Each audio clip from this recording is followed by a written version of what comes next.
사사기 13장 1절에서 7절 말씀입니다. 이스라엘 자손이 다시 여호와의 목전에 악을 행하였으므로 여호와께서 그들을 40년 동안 블레셋 사람의 손에 넘겨주시니라. 소라 땅의 단 지파의 가족 중에 마노아라 이름하는 자가 있더라.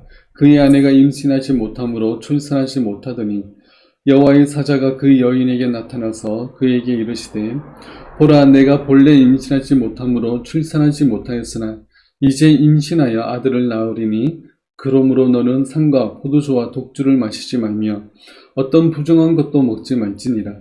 보라, 내가 임신하여 아들을 낳으리니 그의 머리 위에 삭도를 대지 말라. 이 아이는 태에서 나옴으로부터 하나님께 바쳐진 나실인이 됨이라. 그가 블레셋 사람의 손에서 이스라엘을 구원하기 시작하리라 하시니 이에 그 여인이 가서 그의 남편에게 말하여 이르되 하나님의 사람이 내게 오셨는데 그의 모습이 하나님의 사자의 용모 같아서 심히 두려움으로 어디서부터 왔는지를 내가 묻지 못하였고 그도 자기 이름을 내게 이르지 아니하였으며 그가 내게 이르기를 보라, 내가 임신하여 아들을 낳으리니 이제 포도주와 독주를 마시지 말며 어떤 부정한 것도 먹지 말라. 이 아이는 태에서부터 그가 죽는 날까지 하나님께 바쳐진 나실인이 됨이라 하더이다 하니라. 아멘. 오늘은 나실인 삼손이라는 제목으로 우리 함께 말씀을 살펴보겠습니다. 벌써 사사기의 마지막 사사에 대해서 살펴볼 시간이 되었습니다. 바로 삼손입니다. 삼손은 우리가 잘 알듯이 힘이 굉장히 장사였던 사람입니다. 힘으로는 아무도 삼손을 이길 수 없었습니다. 우리가 주일학교에서 이 힘센 것을 강조하는 내용들을 많이 배웠습니다. 그러나 그보다 훨씬 많은 의미가 이 삼손의 이야기에 담겨져 있습니다. 오늘은 그 앞부분의 내용입니다. 13장 시작부터 역시나 이스라엘은 하나님 앞에서 죄악을 행하는 모습을 우리가 또 볼 수 있습니다. 13장 1절에서는 이렇게 말씀합니다. 이스라엘 자손이 다시 여호와의 목전에 악을 행하였으므로 여호와께서 그들을 40년 동안 블레셋 사람의 손에 넘겨주시니라. 이스라엘은 또다시 하나님 앞에서 악을 행합니다. 하나님 앞이란 하나님이 보시는 그러한 앞입니다. 반대로 이야기하면 그들은 자신들이 보기에는 악하지 않았다는 것을 이 구절에서 반증을 하고 있습니다. 자기들이 보기에는 악하지 않았기 때문에 그들은 계속해서 하나님의 보시기에 죄악을 행합니다.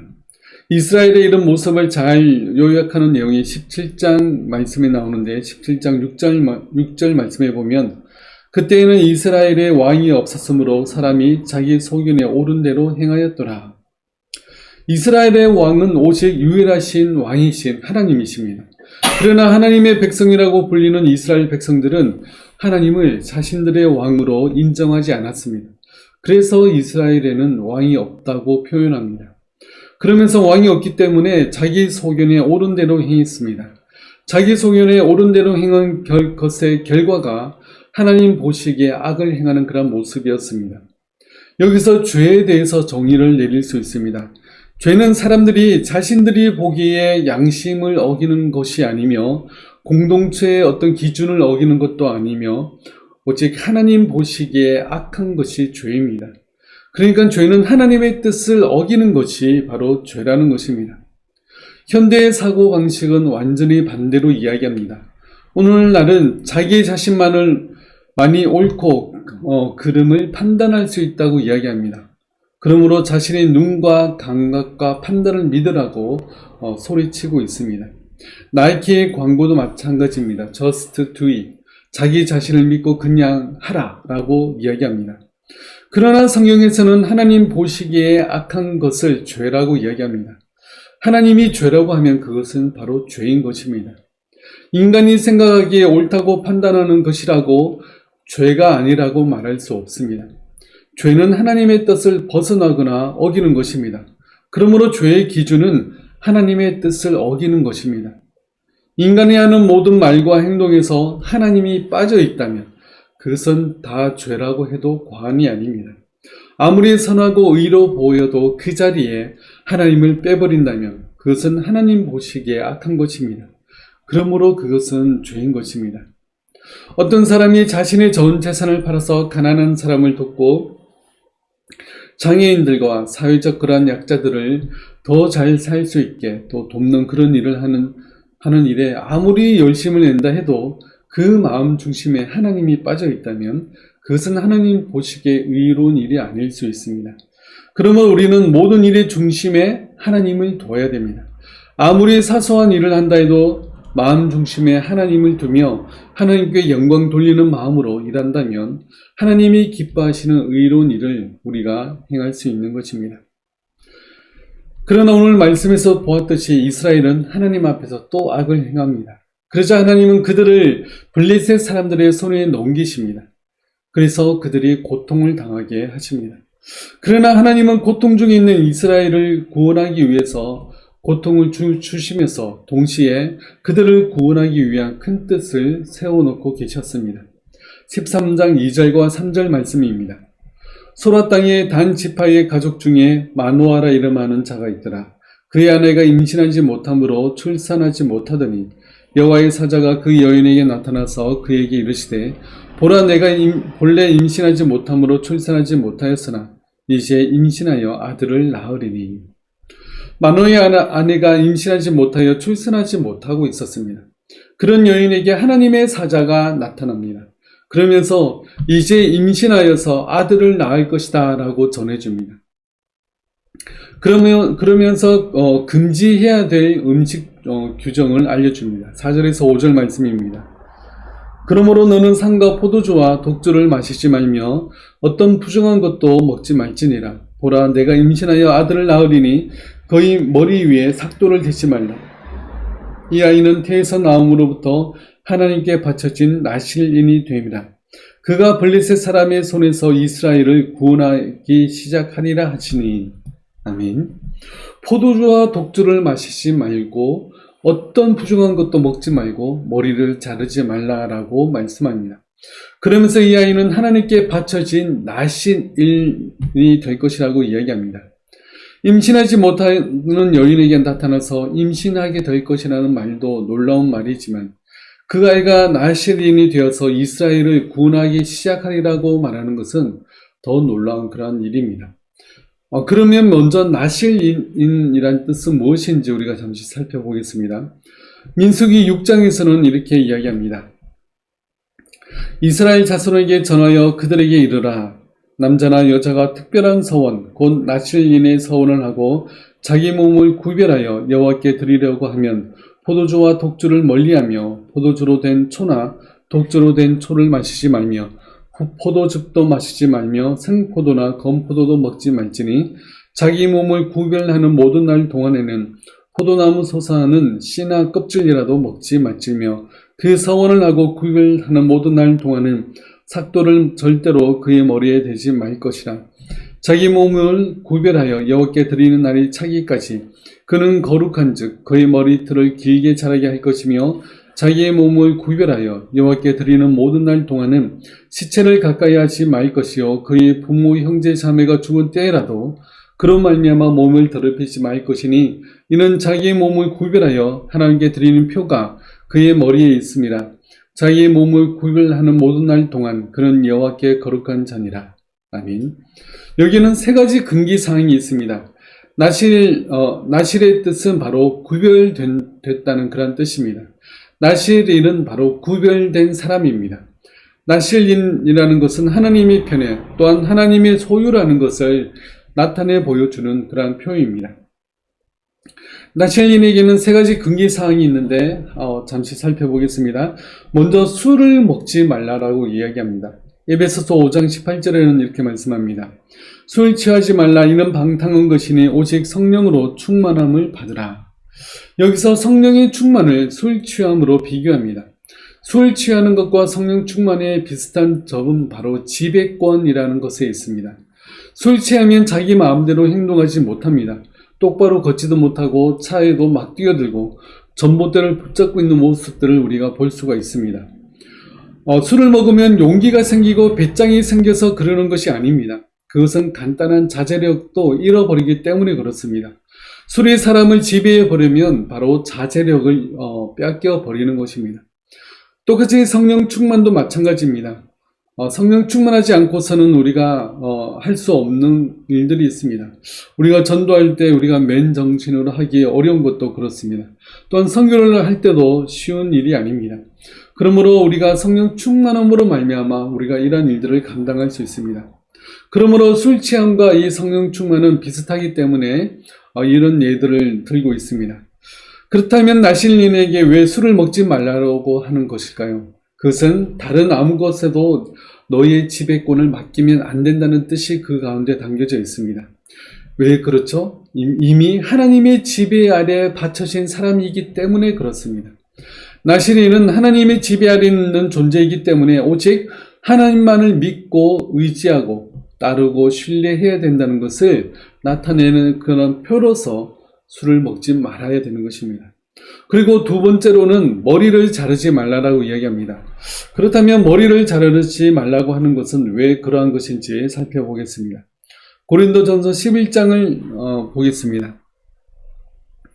그러나 나는 너희가 알기를 원하노니 각 남자의 머리는 그리스도요 여자의 머리는 남자요 그리스도의 머리는 하나님이시니라. 남자로서 머리에 무엇을 쓰고 기도나 예언을 하는 자는 그 머리를 욕되게 하는 것이요 물은 여자로서 머리에 쓴 것을 벗고 기도나 예언을 하는 자는 그 머리를 욕되게 하는 것이니 이는 머리를 민 것과 다름이 없습니다. 만일 여자가 머리를 가리지 않거든 깎을 것이요 만일 깎거나 미는 것이 여자에게 부끄러움이 되거든 가릴지니라. 남자는 하나님의 형상과 영광이니 그 머리를 마땅히 가리지 않거니와 여자는 남자의 영광이니라. 남자가 여자에게서 난 것이 아니요 여자가 남자에게서 났으며 또 남자가 여자를 위하여 지음을 받지 아니하고 여자가 남자를 위하여 지음을 받은 것이니 그러므로 여자는 천사들로 말미암아 권세 아래에 있는 표를 그 머리 위에 둘지니라. 그러나 주 안에는 남자 없이 여자만 있지 않고 여자 없이 남자만 있지 아니하니라. 이는 여자가 남자에게서 난 것 같이 남자도 여자로 말미암아 났습니다. 그리고 모든 것은 하나님에게서 났느니라. 너희는 스스로 판단하라. 여자가 머리를 가리지 않고 하나님께 기도하는 것이 마땅하냐? 만일 남자에게 긴 머리가 있으면 자기에게 부끄러움이 되는 것을 본성이 너에게 가르치지 아니하느냐? 만일 여자가 긴 머리가 있으면 자기에게 영광이 되나니 긴 머리는 가리는 것을 대신하여 주셨기 때문이니라. 아멘. 남자는 예수 그리스도의 대역을 맡고 있습니다. 또 여기서 여자는 신자의 역할을 맡고 있습니다. 남자는 최고의 권위자의 역할을 맡고 있고 여자는 그 권위에 순종하는 역할을 대신 맡고 있습니다. 여자는 자기 머리 위에 누가 있다는 의무로서 머리를 기르거나 머리 위에 뭔가를 쓰는 것입니다. 남자는 그 머리 위에 쓰지 않음으로 말미암아 자기가 대표자라는 것을 보여주는 것입니다. 누가 높고 누가 낮다는 이야기가 아니라 순서를 보여주는 것입니다. 질서상 남자가 먼저 태어나고 여자가 나중에 지음받았음에 창조 질서를 보여주는 것이 바로 지금 이 장면인 것입니다. 남자가 1등, 여자가 2등이 아니라 남자가 1번, 여자가 2번인 것입니다. 순서상의 차이를 두고 있는 것입니다. 여자가 머리를 기르는 것은 위에 누가 있다는 뜻을 나타내는 겁니다. 이것은 상징적인 것입니다. 세상의 모든 여자는 다 머리를 길러야 한다는 것은 아닙니다. 그러나 여자가 머리를 보통은 기릅니다. 여기에도 여자가 머리가 긴 것은 당연합니다. 그리고 생물학적으로 여자는 대머리가 되지 않지만 남자는 대머리가 됩니다. 그러나 여자는 유전적으로 그것을 대머리 유전을 물려받지 않습니다. 그런데 나실린은 머리를 깎지 말게 하는데 그 이유는 자신의 위에 자신보다 높은 누군가가 있다는 것을 나타내기 위해서 머리를 깎지 않는 것입니다. 누구 휘하에 있다는 것을 보여주기 위해서 머리를 깎지 않습니다. 그러므로 나실린은 하나님의 통치와 지배를 받는 사람이라는 의미로 머리를 깎지 않는 것입니다. 세 번째는 부정한 것을 가까이 하지 말고 만지지 말라라고 이야기합니다. 대표적인 것이 바로 실체입니다. 왜 그런가를 로마서 6장 23절에서 말씀합니다. 죄의 삭은 사망이요 하나님의 은사는 그리스도 예수 우리 주 안에 있는 영생이니라. 죄의 삭은 사망입니다. 시체는 죄의 결과를 말해줍니다. 죄는 하나님으로부터 분리되는 것을 의미합니다. 죄의 기능은 하나님과의 단절을 가져옵니다. 그래서 죄인은 스스로 하나님을 찾거나 하나님을 믿거나 부르짖을 수 없습니다. 시체는 죽음같이 하나님 반대에 있는 것들의 대표적인 표현입니다. 그러므로 하나님이 싫어하시는 죄에 가까이 하지 말라라는 의미로서 시체나 부정한 것을 만지지 말라라고 이야기합니다. 그러므로 나실리는 하나님과의 분리를 가져오는 죄 가운데 빠져서는 안 됩니다. 그런 의미에서 시체를 멀리해야 됩니다. 하나님이 싫어하는 것을 멀리하고 하나님이 기뻐하시는 것을 더 가까이 해야 되는 것이 나실인의 사명인 것입니다. 이 세 가지 금기사항을 가진 것이 바로 나실인입니다. 현재 오늘날의 나실인은 바로 구별된 자들인 바로 하나님의 백성들, 바로 우리들입니다. 우리는 하나님이 거하시는 바로 교회입니다. 예수 그리스도의 보혈 피로 말미암아 예수 그리스도의 피값으로 산 그러한 존재들입니다. 그렇다면 우리는 하나님께 순종해야 될 존재입니다. 주일 예배만 나와서 하나님께 예배 드리는 것으로 나의 역할을 다했다고 생각해서는 안 됩니다. 우리는 교회 안에서만 구별된 존재가 아니라 세상 가운데서도 똑같이 구별된 존재입니다. 그런데 세상 사람들과 똑같이 살면 어떻게 되겠습니까? 로마서 12장에는 이렇게 말씀합니다. 너희 몸을 하나님이 기뻐하시는 거룩한 산 제물로 드리라. 이는 너희가 드릴 영적 예배니라. 너희는 이 세대를 본받지 말고 오직 마음을 새롭게 함으로 변화를 받아 하나님의 선하시고 기뻐하시고 온전하신 뜻이 무엇인지 분별하도록 하라. 아멘. 우리는 구별된 존재입니다. 바로 나실인의 의미가 우리 가운데 있습니다. 우리가 구별된 것은 우리의 구별된 사람의 모습을 통해서 하나님을 나타내고 하나님의 하나님 되심을 증거하기 위한 삶을 살아야 되는 것입니다. 그렇게 나실인으로 구별된 삶을 살아야 되는 것이 오늘날 우리들이며 또한 오늘 사사기에 나타난 삼손의 모습입니다. 그러나 삼손은 전혀 그렇게 살지 못했습니다. 사사기 14장 5절에서 9절 말씀에 이렇게 말씀합니다. 삼손이 그의 부모와 함께 딥나에 내려가 딥나의 포도원에 이른즉 젊은 사자가 그를 보고 소리 지르는지라 여호와의 영이 삼손에게 강하게 임하니 그가 손에 아무것도 없이 그 사자를 염소 새끼를 찢는 것 같이 찢었으나 그가 자기가 행한 일을 부모에게 알리지 아니하였더라. 그가 내려가서 그 여자와 말하니 그 여자가 삼손의 눈에 들었더라. 얼마 후에 삼손이 그 여자를 맞이하려고 다시 가다가 돌이켜 그 사자의 죽음을 본즉 사자의 몸에 벌떼와 꿀이 있는지라. 손으로 그 꿀을 떠서 걸어가며 먹고 그의 부모에게 이르러 그들에게 그것을 들여서 먹게 하였으나 그 꿀을 사자의 몸에서 따왔다고는 알리지 아니하였더라. 아멘. 여기에는 문제가 있습니다.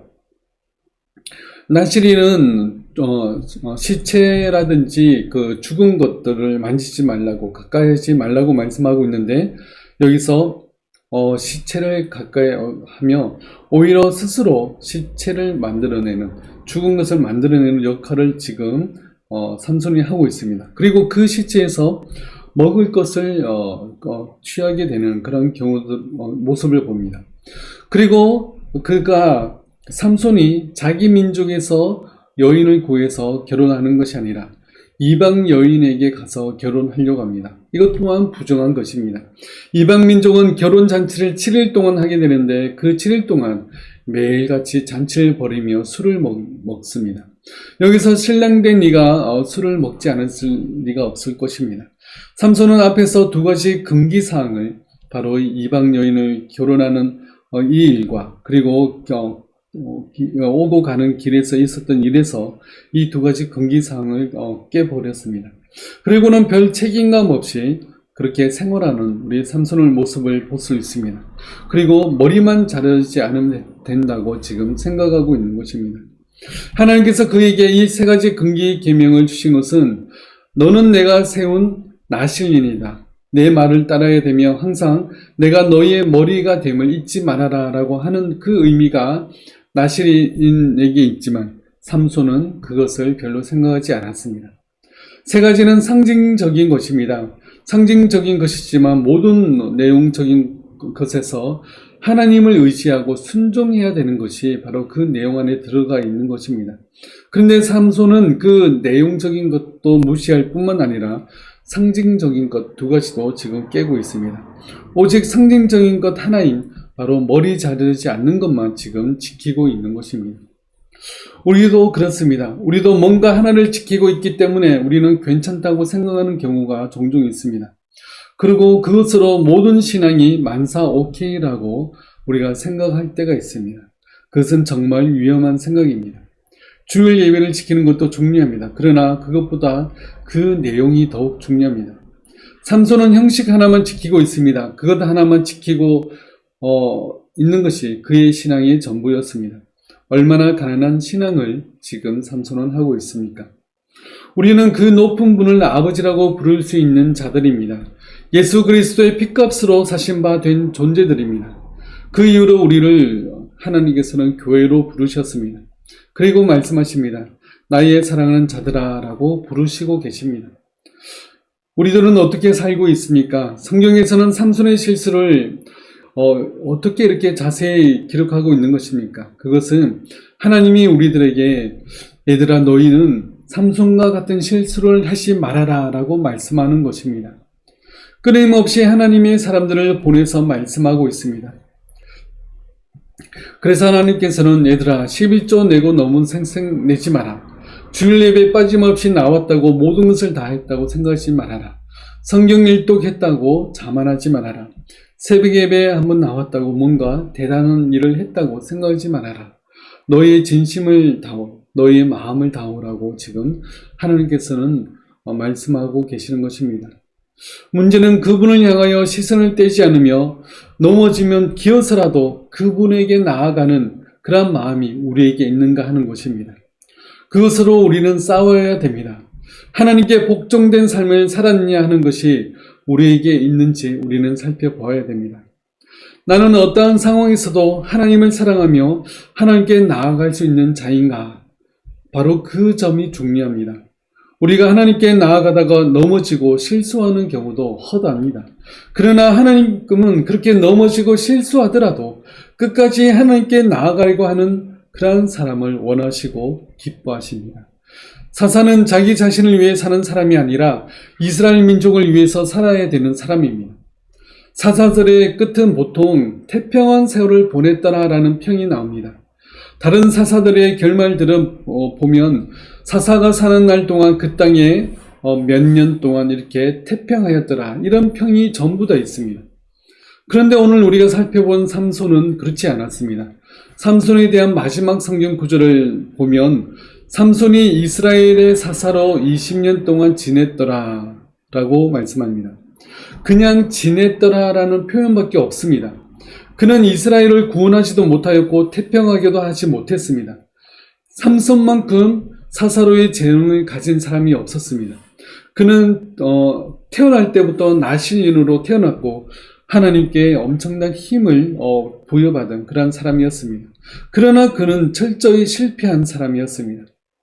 그가 한 전쟁은 모두 블레셋 사람들과의 개인적인 싸움이었습니다. 그리고 끝까지 개인적인 복수를 위해서 힘을 쓰고 있는 그런 삼손입니다. 모든 것이 하나님의 뜻이나 요구가 아니라 개인적인 복수를 하는 그런 내용들이었습니다. 그런데 성경은 왜 이토록 자세히 기록하고 있는 것일까요? 이스라엘은 사실 왕이나 군대가 필요 없는 그런 사람들이었습니다. 그들이 어떻게 애굽을 나오고 사막을 40년 동안 지낼 수 있었습니까? 이들은 하나님의 크신 권능 안에 보호하심을 받는 그러한 인생들이었습니다.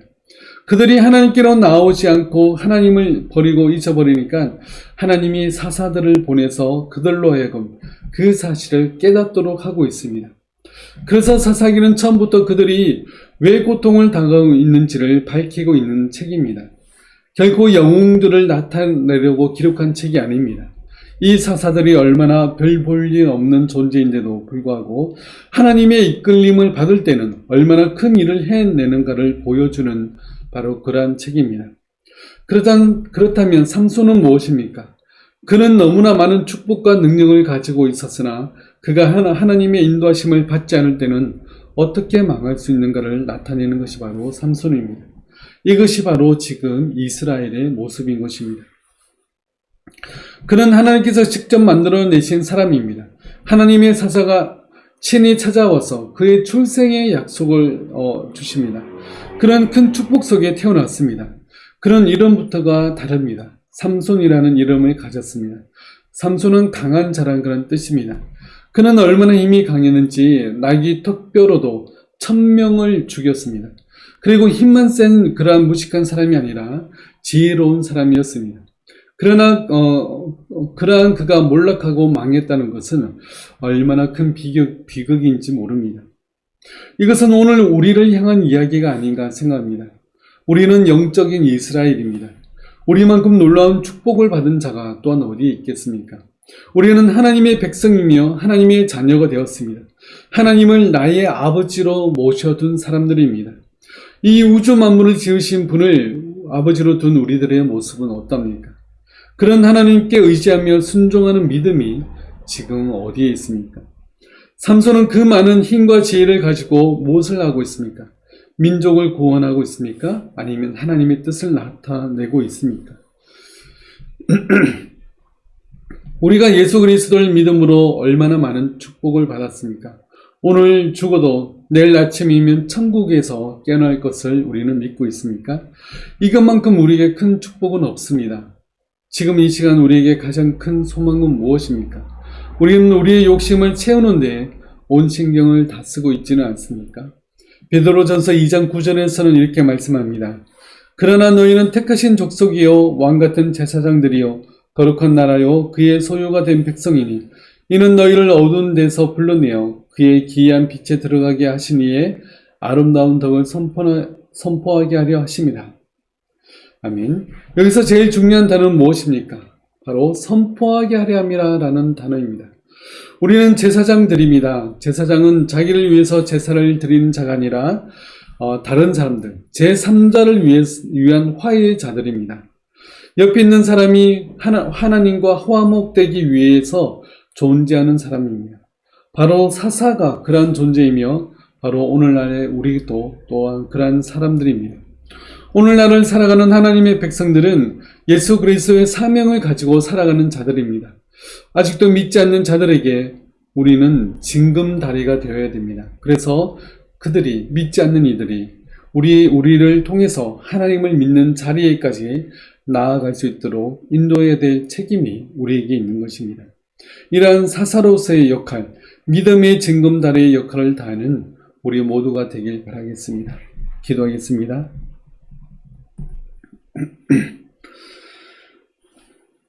하나님께서는 태어나기 전부터 삼손을 택하시고 또 삼손에게 많은 은혜를 주셨고 또 삼손을 통해서 민족을 구원하는 사명을 주셨습니다. 그러나 삼손은 그렇게 살지 못한 모습을 우리가 살펴봅니다.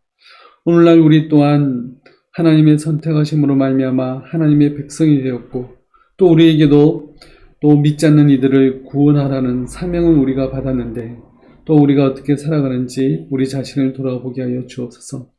더욱더 우리가 하나님 앞에 순결함으로 나아가며 더욱더 하나님만을 의지하고 믿지 않는 자들에게 징검다리가 되어서 하나님을 믿을 수 있는 자리까지 인도할 수 있는 그러한 믿음의 화해자가 다 될 수 있도록 주님 도와주시옵소서. 지금은 십자가 위에서 우리 모든 죄를 사하신 주 예수 그리스도의 은혜와 우리를 사랑하시되 끝까지 사랑하시는 하나님의 사랑하심과 성령님의 함께하심과 유로하심이 오직 믿음의 화해자가 다 되길 원하는 우리 모든 성도들 머리 위에 지금부터 영원토록 함께하실지어다. 아멘.